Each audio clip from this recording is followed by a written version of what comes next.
వాటిని కొంత సర్దుబాటు చేసుకోవాల్సి పవన్కు ఉన్నంత దీని ప్రకారం లోకేష్ ఎలా చేస్తాడు. కానీ అందుకే ఇప్పుడు ఈ రకరకాల పోస్టులు పెట్టడము, ఒత్తిడి పెంచడము, వీటన్నిటిలో లోకేష్ ఆయన అనుయాయులు వీళ్ళు ఎక్కువగా పనిచేస్తున్నారు అనేది ఒక అభిప్రాయం. చంద్రబాబు కూడా బ్యాలెన్స్ చేయడానికి కొంత ప్రయత్నిస్తుంటారు అని అంటారు.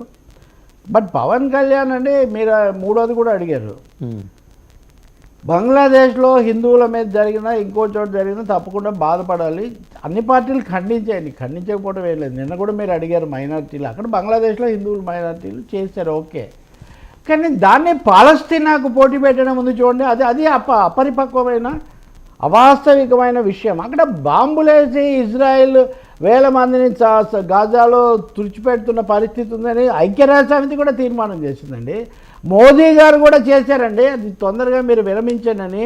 గాజా మీద ఇజ్రాయెల్ దాడిని, పాలస్తీనియన్ల మీద ఇజ్రాయెల్ మారణ హోమాన్ని, బంగ్లాదేశ్లో ఉన్నటువంటి అంతర్గత సమస్యను మీరు ఎలా పోలుస్తారండి? ఇది ఎవరైనా మామూలు ఒక సంఘ పరివారం ఆయన మాట్లాడితే నేను అర్థం చేసుకోగలుగుతాను. కానీ ఉప ముఖ్యమంత్రి ఒకవైపున చంద్రబాబు ఏమో బీజేపీతో పొత్తు పెట్టుకున్నా కానీ ముస్లింలు దూరం కాకుండా ఏం చేయాలరా బాబు అని నానా తంటాలు పడుతుంటే, పవన్ కళ్యాణ్ పూర్తి రివర్స్ డైరెక్షన్లో అసందర్భంగా ఈ పాలస్తీనాన్ని తీసుకొని వచ్చి మాట్లాడుతున్నారు. ఇవన్నీ కొంచెం సంయమనం చాలా అవసరం, సమన్వయం చేసుకోవాల్సిన అవసరం. అంటే అదాటను మాట్లాడి ఉండొచ్చు కానీ వెనకాల వేరే ఉద్దేశాలు ఉండకపోవచ్చేమో కదా సార్. సార్ అదాటన మాట్లాడినా చాలా తప్పు సార్, పొరపాటు.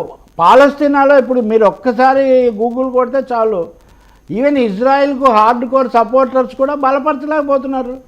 మొన్న అమెరికా ఎన్నికల్లో బైడెన్ ఓడిపోవడానికి ఒక ముఖ్యమైన కారణం ఇజ్రాయెల్ దురాక్రమణను ఆయన బలపరుస్తున్నాడు అన్నది కూడా ఒక ముఖ్యమైన కారణం. వెస్ట్ ఏషియా క్రైసిస్ వీటన్నిటికనే పవన్ కళ్యాణ్ లాంటి వాళ్ళు ఈ విషయాలు కొంచెం పరిశీలించాలి కదా. బంగ్లాదేశ్లో జరిగే వాటిని ఖండించడానికి పాలస్తీనాలను ఈ పోటీ ఏంటి సార్? అసలు ముడిపెట్టడం ఏంటి సార్? అది ఘోర మారణ హోమం. అది ఇప్పుడు అనేక సార్లు మన చర్చల్లో కూడా అసందర్భమైన పొంతన లేనివి చేస్తుంటారు. అది కూడా sir he is part of NDA, is part of central government. సెంట్రల్ గవర్నమెంట్లో ఒక రాష్ట్ర ఉప ముఖ్యమంత్రిగా ఉన్న వ్యక్తి పాలస్తీనియన్లను గురించి ఆ విధంగా మాట్లాడడం అనేది అరబ్ ప్రపంచానికి ఎటువంటి సంకేతం పంపుతుంది? మనం రష్యా నుంచి చమురు తెచ్చుకున్నాం, ఇరాన్ దగ్గర నుంచి ఆ రేవు ఒకటి పాకిస్తాన్ మీదుగా గ్యాస్ రావడానికి ఇంత మనకు సంబంధాలు ఉన్నాయి సార్. ఇక్కడ ఇవాటి సంబంధాలు కాదు, ఈ రోజు కాదు, పారసీక దేశం అని ఎప్పుడో పరిశీలించి ఎప్పటి నుంచో ఉన్నాయి. కాబట్టి వీటన్నిటిని గమనంలో పెట్టుకోకుండా India is always independent policy. America Trump Howdy Namaste Trump అని మోదీ అంటున్నా ఇప్పటికి కూడా భారతదేశానికి ఒక ప్రత్యేకమైన స్థానం ఉంది.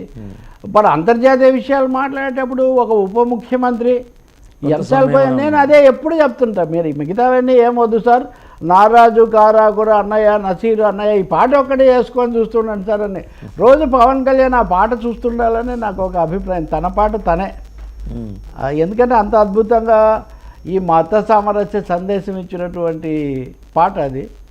అప్పుడు ఆయన ఆలోచన కూడా అదే ఉండొచ్చు, నాకు తెలియదు. కానీ తర్వాత ఇంకొకటి ఆర్జీవి గారి వీడియో చూశారు మీరు? చూసారు. అది ఆయన భయమా వ్యూహమా మనం కూడా చూడొచ్చు ఆర్జీవి గారి వీడియో. సో ఆయన మాట్లాడింది ఏమన్నా వింటారా? ఒకసారి విందాం ఆర్జీవి గారు ఏం మాట్లాడారు. Team is sorry to disappoint. అంటే ఇప్పుడు ఏదో ఉనికిపోతున్నాను మంచం కింద కూర్చొని ఏడుస్తున్నాను అని అందరూ what ever the media speculating, వాళ్ళందరికీ చిన్న డిసప్పాయింట్మెంట్గా ఉండొచ్చు వీడియో. ఇక్కడ పాయింట్ ఏంటంటే, I just want explain the whole concept. ఇప్పుడు నేను ఆల్మోస్ట్ ఒక 1 year బ్యాక్ ఏదో ట్వీట్స్ పెట్టాను అనే ఎలిగేషన్. ఆ ట్వీట్స్ ఎవరో మనోభావాలు దెబ్బతిన్నాయి. ఇక్కడ విచిత్రం ఏంటంటే 1 year బ్యాక్ పెట్టిన ట్వీట్స్ 4 డిఫరెంట్ ప్లేసెస్లో 4 డిఫరెంట్ జ్యూరిస్డిక్షన్స్లో 4కి ఒకే 3-4 రోజుల వ్యవధిలో వాళ్ళ మనోభావాలు దెబ్బతిన్నాయి.